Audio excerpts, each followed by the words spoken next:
Thanks for coming here today.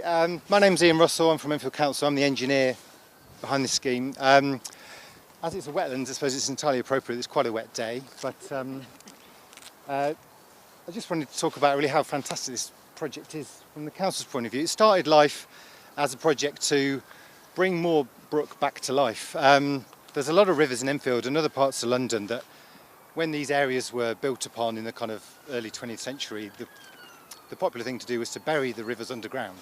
But unfortunately, that's a bit like burying your head in the sand because it just kind of tries to hide all those problems away and actually increases flood risk and increases problems like pollution and so on.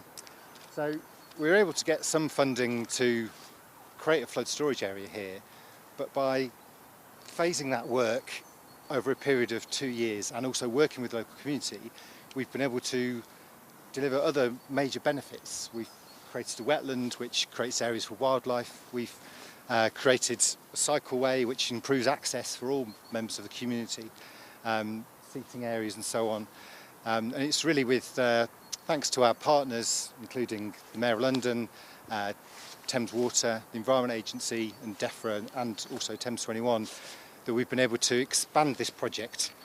But the key people really, I suppose, are the Friends of Firs Farm, who've been probably the most enthusiastic friends group we've ever worked with in terms of organising dozens of activity days. I think we've had well over 200 volunteers involved in planting the wetlands themselves, and also we've planted well over 100 trees and thousands of shrubs and other plants around the area. So it's really exciting to see it get to this stage. I should also mention that the work's obviously not complete yet. There's still a lot to be done. We're going to be creating an outdoor classroom over there, which is an educational feature.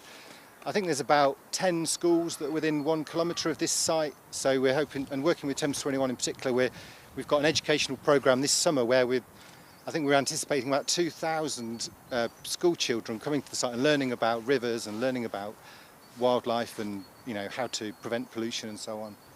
But Councillor Anderson and the senior managers at Enfield have been incredibly supportive of this project from the outset, and it's quite a bold thing to do in a way, to take an area that was just a big flat open space and say, yes, we're going to restore this river, we're going to create wetlands, and we're going to make it a space that everyone can enjoy and appreciate, really. So I'm very proud that this is going to fulfil two functions. It's important for the environment in a very practical sense. Wetlands has got significant viability and significance in that sense, and that's very important. I also think it's a very important contribution to the area and to the park, and for the wonderful work that has been done by Tony and the friends in general, and we think we're very, very proud of that as well. And I think in the years to come, as this actually reaches its full potential, we will see a great benefit, to the area in a very, very practical way, but also in a beautifying way, and I think that is something we can all be proud of.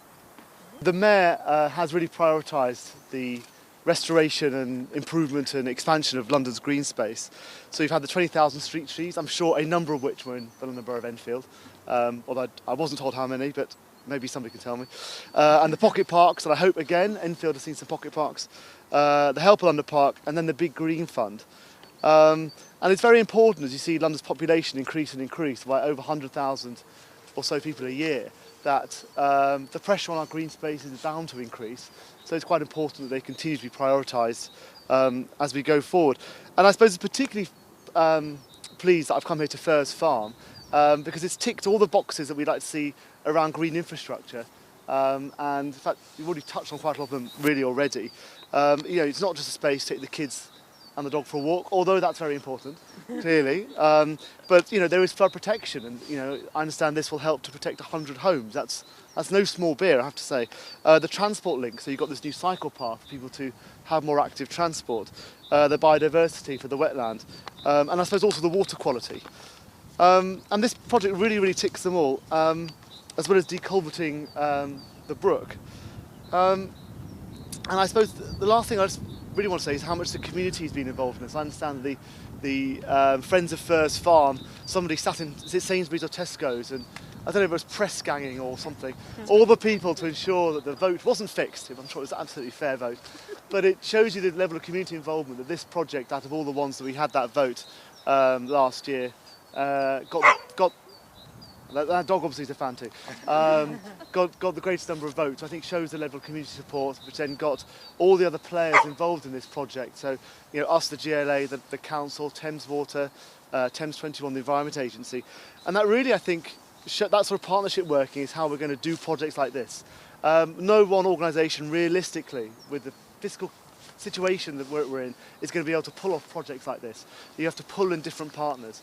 And I think it really is looking forward, and the Green Infrastructure Task Force that we reported on just towards the end of last year talks about projects like this and how we can have all the co-benefits of our green infrastructure, of our parks and our trees programme. So looking at those people who may or may not be involved, both the councillors, in the election coming forward, we're obviously very keen that whoever the next mayor is, should carry on with this this sort of partnership working in this programme and really build on what we've done over the last 8 years. But thank you very much. Congratulations to everybody involved. Thank you, Matthew. And also, if you could hand over... Thank you everyone for coming along today. We're so proud to be a part of this project, we really are. I think it's fair to say that we've reached a milestone. 2 to 3 years ago, this was just a flat green space and a pipe dream. Excuse the pun, but now, thanks to the generosity and support from GLA, I'm going to have to repeat it, Thames Water, Thames 21 and the environment, and of course Enfield, they've been able to realise this dream, and we have this beautiful wetlands. And it's not just for the friends and for all of but the bigger community. It's going to change lives. It already is changing lives. People in wheelchairs can now access between the A10 and Firs Lane to get to Winchmore Hill School, to get to Firs Farm School. Daily we come in here and we get people stopping us and passing on their comments to say thank you. Well, I'd like to say thank you especially to Ian Russell and to John Bride and Thames 21 and the council, and Martin Jones, who I don't believe is here today, for listening to the community and taking on board what the wishes were of the friends and the community and working with us so that we could achieve what we have today and what's yet to come. And one of those is the educational area. We're so excited, thanks to Thames Water, that we're going to have this wonderful outdoor classroom. The benefits of that going forward are just phenomenal. So thank you again, everybody.